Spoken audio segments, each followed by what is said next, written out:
Olá, queridos amigos, bom dia a todos.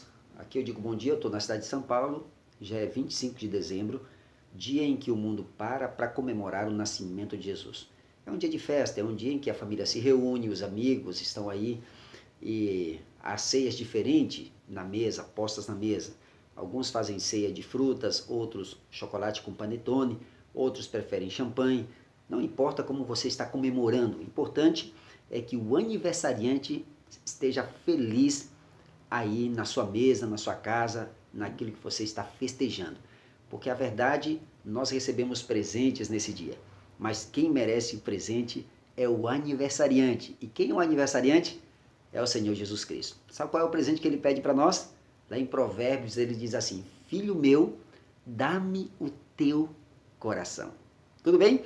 Deus te abençoe, que você possa festejar aí com sua família, com seus amigos, e seja um dia festivo para você.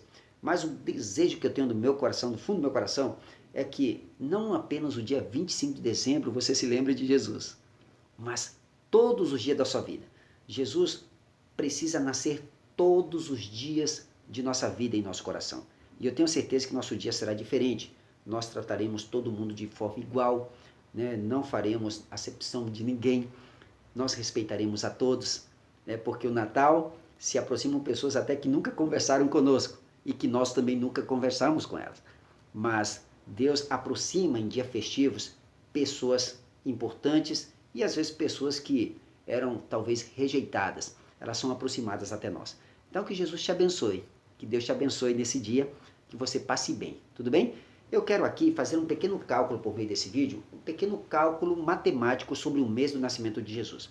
Quero me apresentar primeiro. Meu nome é Marcos Brito, eu sou teólogo, filósofo, eu tenho um mestrado em teologia bíblica pela PUC de São Paulo e faço parte também do canal da Liga Apologética. O canal da Liga Apologética é um canal onde nós temos aí vários estudiosos, né, que podem contribuir com o teu conhecimento, com a tua vida espiritual. E você que é pastor pode contribuir com o teu ministério. Tá? Você pode se inscrever nesse canal, canal Liga Apologética. É um canal que vai trazer muitas bênçãos espirituais para você. Mas eu quero mandar um abraço para todos os componentes, o professor Leandro Quadro, Sérgio Monteiro, Adolfo Euclair, Rodrigo Cervelli, Tiago Santana e Nelson, consultor bíblico aí da Bíblia, né? Consultor bíblico e adjunto do professor Leandro Quadro, que faz o programa En la Mira de la Verdad em espanhol na TV Novo Tempo. Grande abraço para vocês. Um abraço todo especial agora para o Michelson Borges. Você, amigo, que gosta de saber um pouco mais sobre criacionismo, fé, você que gosta de saber como os dinossauros existiram ou não existiram, quer saber sobre isso?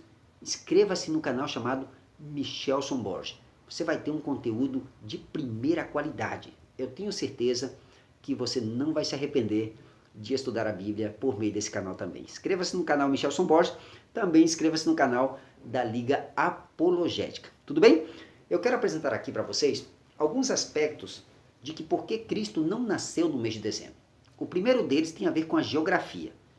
Nós temos um relato no livro de Lucas, capítulo 2, acredito que a partir do versículo 8, ali diz que alguns pastores passavam vigílias inteiras cuidando do seu rebanho naquela região. Região de Belém, Judéia, né, porque o relato do nascimento de Jesus nasceu em Belém, na região de Judéia. E as regiões circunvizinhas ali, o relato é de que muitos pastores passavam vigílias inteiras. Só que é difícil, você deve concordar comigo, você no frio, o que você faria? Ficaria dentro de casa ou ficaria fora de casa? Com certeza você ficaria dentro de casa. E se o lugar nevasse muito? Aí é que você não sairia de casa, ficaria debaixo da coberta, praticamente. Então, o mês de dezembro naquela região é o inverno. E o inverno lá neva.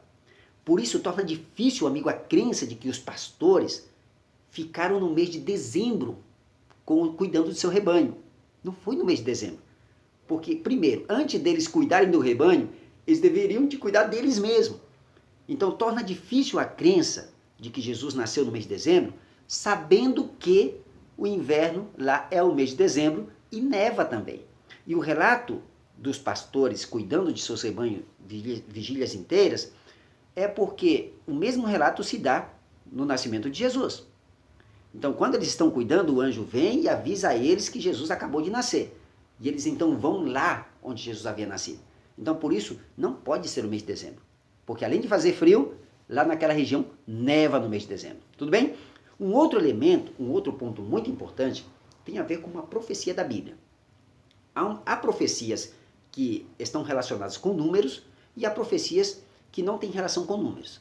As que estão relacionadas com números, há um princípio de interpretação profética para poder saber o significado desses números. Por exemplo, nós temos uma profecia chamada profecia 2.300 tardes e manhãs. Tem número. 1.260 dias. Tem número. 40 dias te dei. Tem número. Você está percebendo? Essas profecias que têm números, elas têm uma chave de interpretação para se entender essas profecias.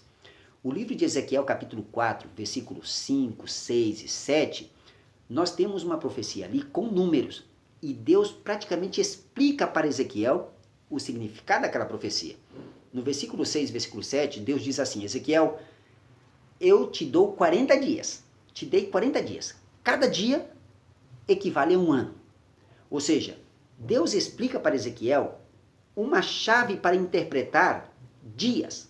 Então ele diz, olha, estou te dando 40 dias, mas cada dia equivalerá a um ano. Ou seja, se Deus diz que um dia equivale a um ano, quantos anos equivalem 40 dias? 40 anos. Quantos anos equivalem 1.260 dias? 1.260 anos. Quantos anos equivalem 2.300 tardes de manhã, que são 2.300 dias? 2.300 anos. E aí? Nós temos a profecia das 70 semanas. E eu quero tocar nessa profecia para dizer para você, para dar um feedback do mês do nascimento de Jesus. Tudo bem? Então, nós temos essa profecia das 70 semanas aqui no livro de Daniel, capítulo 9, a partir do versículo 24. Diz assim: 70 semanas estão determinadas sobre o teu povo e sobre tua santa cidade para terminar a prevaricação e pôr fim ao pecado e expiar a iniquidade, para trazer a justiça perdurável e selar a visão da profecia e ungir o santo dos santos. Então, o primeiro ponto que eu quero enfatizar aqui nesse versículo é: há uma profecia com números. Qual é? 70 semanas. Tudo bem? Agora, uma semana tem quantos dias? 7 dias. 70 vezes 7 dá quanto? 490 anos. Então, o primeiro elemento, no versículo 24, nós temos uma profecia com dias, com números, que são 70 semanas, e que essas 70 semanas equivalem a 490 dias, que em profecia equivalem a 490 anos. Porque um dia, um ano. 490 dias, 490 anos.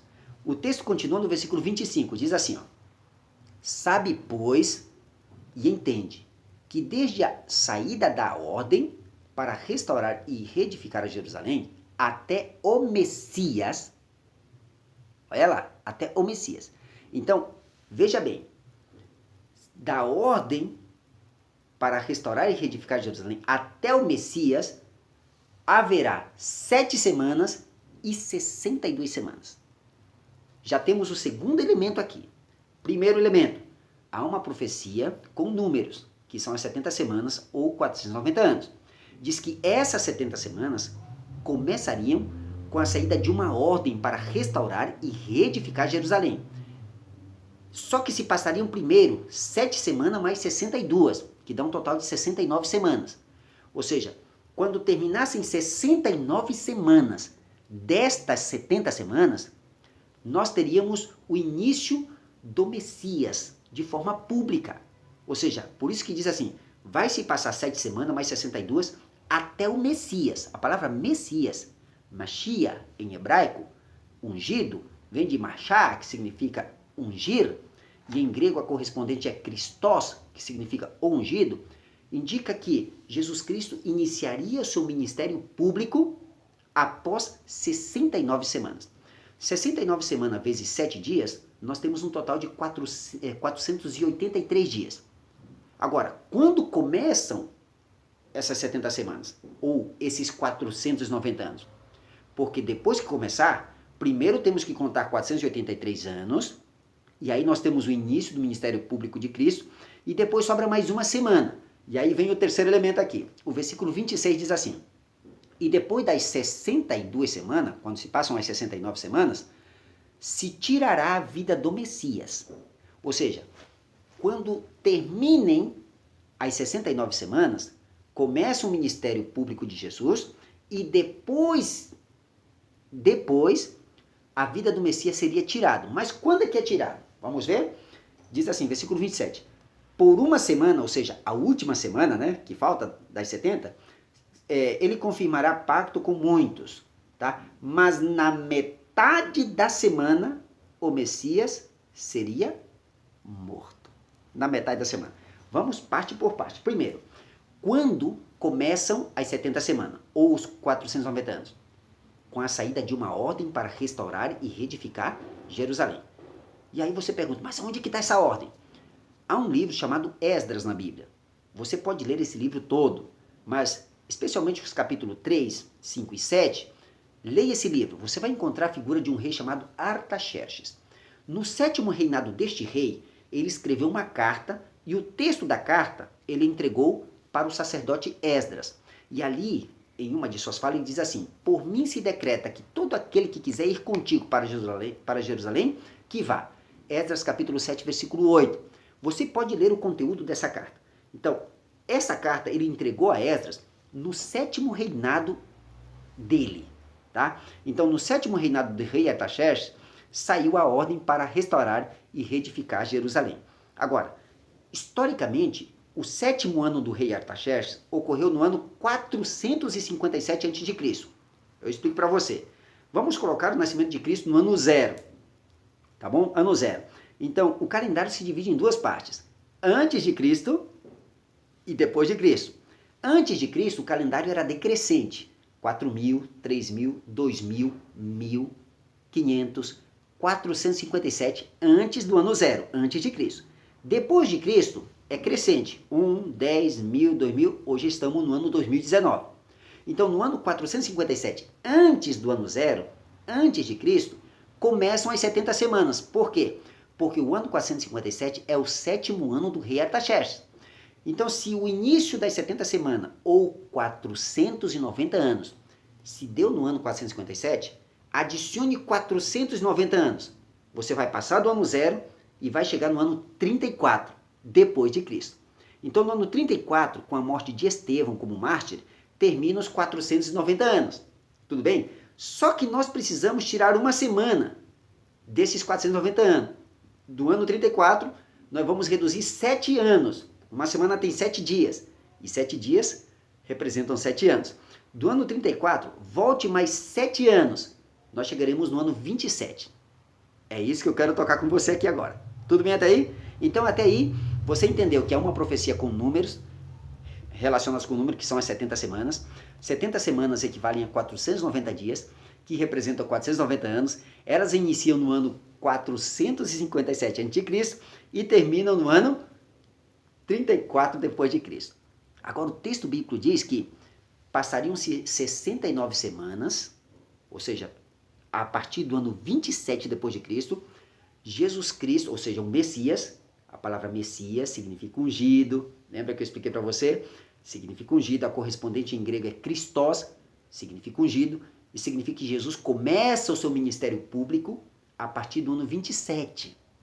Tudo bem? Jesus começa o seu ministério a partir do ano 27. 3 anos e meio depois, ou seja, na metade da última semana, diz o texto bíblico que ele seria morto. Depois nós vamos tratar desse assunto. Mas primeiro observe uma coisa. Jesus começa o seu ministério no ano 27, depois do ano 0. Tudo bem? No ano 27.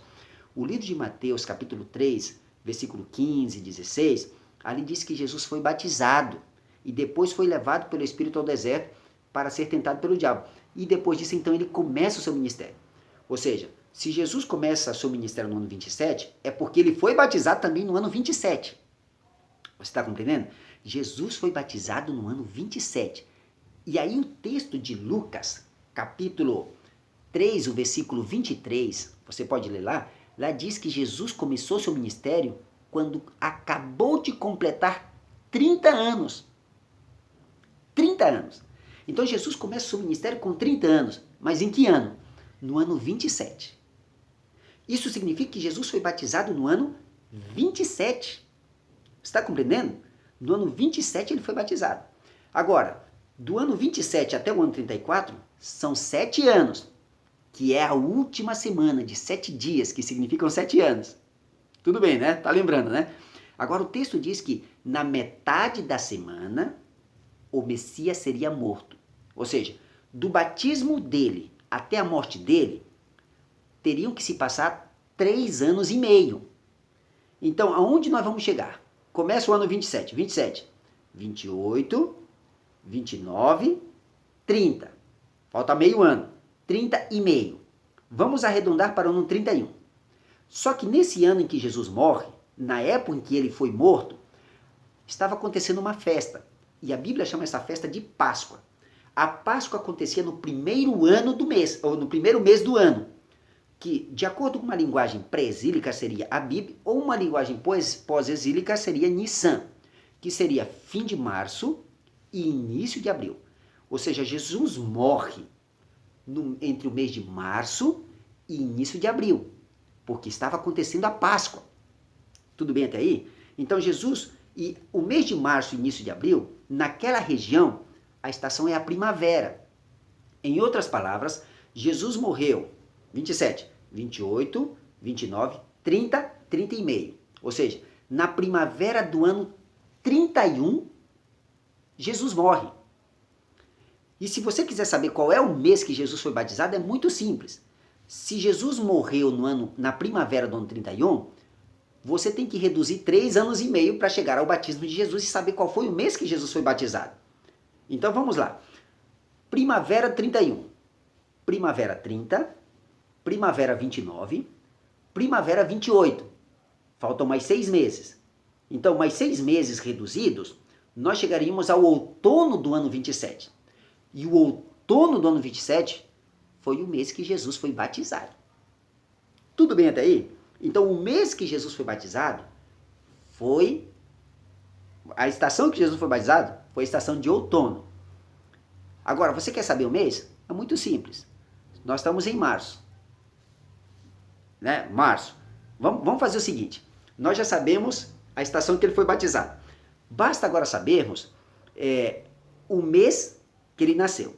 Se nós tomamos para poder colocar o batismo de Jesus, o mês o ano da morte dele, que foi primavera do ano 31, e nós reduzimos 6 meses, então do ano 31 nós vamos somar 6 meses. Por quê? A estação será a mesma do nascimento de Jesus. Imagine o seguinte, Jesus foi batizado no ano 27, outono do ano 27, com 30 anos. Nós vamos chegar ao nascimento do ano 3 anos antes do ano 0. Contando com o ano 0 seria o ano 4. Então nós teríamos o nascimento de Jesus no ano 4, antes do ano 0.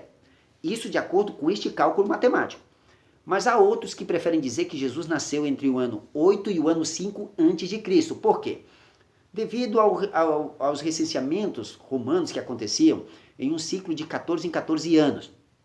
E há um datado arqueológico que mostra, há um achado arqueológico que mostra que o último recenseamento datado foi do ano 6, depois de Cristo. Então, se aconteceu no ano 6, reduz a 14 anos. Se era de 14 em 14 anos, então diminua a 14 anos. Você vai chegar no ano 8 antes de Cristo. Mas os recenseamentos romanos, eles demoravam de 1 a 3 anos para cobrir toda a província, até chegar à Judéia. Tá? Lembra que José e Maria fugiram do Egito e tal? Então, o recenseamento demorava de 1 a 3 anos para cobrir toda a província romana até chegar à Judéia. Então, digamos que demorou aí uns 2, 3 anos o recenseamento. E o último achado do recenseamento foi no ano 6 depois de Cristo, reduzimos 14 anos, chegamos ao ano 8. Então, entre o ano 8 e o ano 5, há essa possibilidade de que Jesus possa ter nascido. Mas também há outra possibilidade, que eu apresentei para você, de que Jesus batizou-se, de acordo com a Bíblia, com 30 anos de idade, e foi no ano 27. Então, 30 anos, 30 menos 30, você chegaria, tire 30 anos, até chegar ao nascimento de Jesus. Você vai passar do ano 0, 3 anos. E contando com o ano zero, serão 4 anos. Não esqueça disso. Essa é uma informação muito importante. Há a possibilidade de que o ano do nascimento de Jesus possa ter sido entre o ano 8 e o ano 5, ou no ano 4 antes de Cristo, antes do ano zero. Tudo bem até aí? Agora, o que importa é que a estação continua a mesma. Continua a mesma estação. Tá? Se a estação do batismo de Jesus foi outono, eu preciso somar mais 6 meses para saber a estação que ele nasceu. Se eu começo a saber que o batismo de Jesus foi outono do ano 27, por causa da morte dele na primavera do ano 31, se a primavera do ano 31 foi o início do meu cálculo, obviamente o nascimento dele também tem que ser o início da primavera do ano 31. Então, se a primavera é o mês de março, conte 6 meses mais para saber o mês que Jesus nasceu. Conte. Março, abril, maio, junho, julho, agosto, setembro. Nós teríamos o mês de setembro como o possível mês do nascimento de Jesus. Agora você pode dizer assim, não, mas isso aí ainda não está muito claro para mim. Eu queria que ficasse um pouquinho mais claro. Tudo bem, vou te dar uma outra ideia. Vou usar um outro elemento para calcular o mês do nascimento de Jesus. Primeiro, você lembra lá em Êxodo capítulo 25, versículo 8, Deus disse para Moisés assim, Moisés, eu quero que você faça um santuário de acordo com o modelo que eu te mostrar no monte. E aí o santuário tinha um lugar santo, um lugar santíssimo. No entanto, Deus escolheu da tribo de Levi para que saíssem sacerdotes para ministrarem no santuário, para ministrarem no templo. E a ministração, ela ocorria com sacrifícios de animais. Com sacrifício de animais. O texto de Êxodo, capítulo 12, você lembra quando o povo de Israel estava saindo do Egito? Deus instituiu a Páscoa. E aí cada família deveria de matar um animal e pegar o sangue daquele animal e colocar nas ombreiras das portas da casa, para que o anjo da morte não entrasse e matasse o primogênito. Você lembra disso? Pois bem, isso fixou uma função sacerdotal no templo, porque o sacerdote também teria que sacrificar o animal no ofício em que ele estava ministrando. Agora, de acordo com o livro de 1 Crônicas, capítulo 24, me parece que é 1 Crônica, não tenho certeza, nós temos registrado ali que os turnos sacerdotais eram 24 turnos sacerdotais. É isso mesmo, 24 turnos. E os turnos aconteciam de 8 em 8 dias. Isto é, de sábado em sábado, se trocava um turno. Então começava o sábado, passava 8 dias, entrava o outro sábado, aí trocava o turno. Trocava o turno de sacerdote. Tá? No capítulo 24 de 1 Crônicas, nós temos aqui os turnos sacerdotais.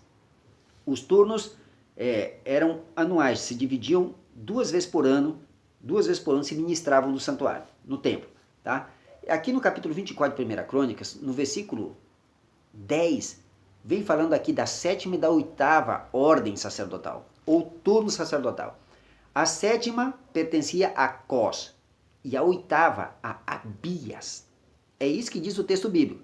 A 8ª pertencia a Abias. Então, Abias era o que cuidava do 8º turno sacerdotal. Ora, se a instituição da Páscoa se dava no primeiro mês do ano, que seria entre fim de março e início de abril, obviamente o turno sacerdotal deveria também começar no fim de março e início de abril. Então imagine, se começava fim de março e início de abril, deviam se passar 7 turnos até o turno de Abias. Vamos concentrar nesse homem aqui chamado Abias, tá? Daqui a pouco eu vou dizer por quê. Então, março, nós teríamos que passar 7 sábados, chegaríamos no início de junho. Março, abril, maio e início de junho. Aí já começaria um novo turno sacerdotal. Começaria o turno de Abias. Lá no livro de Lucas, eu quero que você abra lá. Lucas, nós temos registrado ali, deixa eu pegar aqui o texto. Lucas, o capítulo será o capítulo... Cadê? Lucas capítulo 1. Não, deixa eu ver. Lucas, só um momento. Lucas capítulo 1, é isso mesmo. Lucas capítulo 1, nós temos registrado ali o versículo 5. Acompanhe comigo. Lucas capítulo 1, o versículo 5, diz o seguinte. Lucas capítulo 1, versículo 5 diz assim. Houve nos dias de Herodes, rei de Judá, rei da Judéia, um sacerdote chamado Zacarias, da classe de Abias. Sua mulher era das filhas de Arão e se chamava Isabel. Você lembra quem foi Zacarias? Zacarias era esposo de Isabel. Quem foi Zacarias e quem foi Isabel? Foram os pais de João Batista. Só que o texto bíblico diz aqui que Zacarias era da ordem sacerdotal de Abias. E você lembra qual era o turno de Abias? Era o 8º turno. O turno de Abias acontecia no mês de junho. Quando iniciava o mês de junho, iniciava o turno de Abias. E se Zacarias era da mesma ordem sacerdotal de Abias, então Zacarias começou a ministrar no templo no 8º turno, que seria no início de junho. Não esqueça disso, por favor. Aí você lembra, Lucas capítulo 1, ali mesmo nos versículos 8 e 9,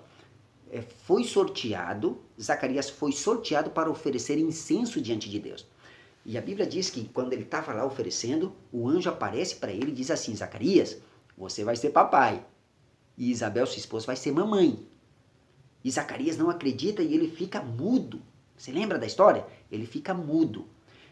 Quando ele termina de fazer o seu ofício ali, ele vai para casa. E o texto diz que nesses dias, você pode ler Lucas capítulo 1, capítulo 2, capítulo 3, nesses dias, Isabel fica grávida. É exatamente isso, Isabel fica grávida. E aí eu quero que você acompanhe o texto comigo, lá de Lucas, no capítulo 1, o versículo 24. Olha lá, Lucas capítulo 1, versículo 24. Vai dizer o seguinte, ó.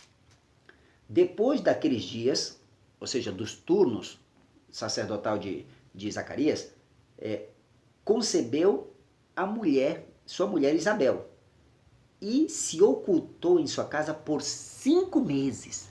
Então observe, Zacarias sai do templo, oficia ali, no seu turno, no 8º turno, no mês de junho, e ele vai para casa. E aí, de repente, só alguns dias, a mulher dele fica grávida.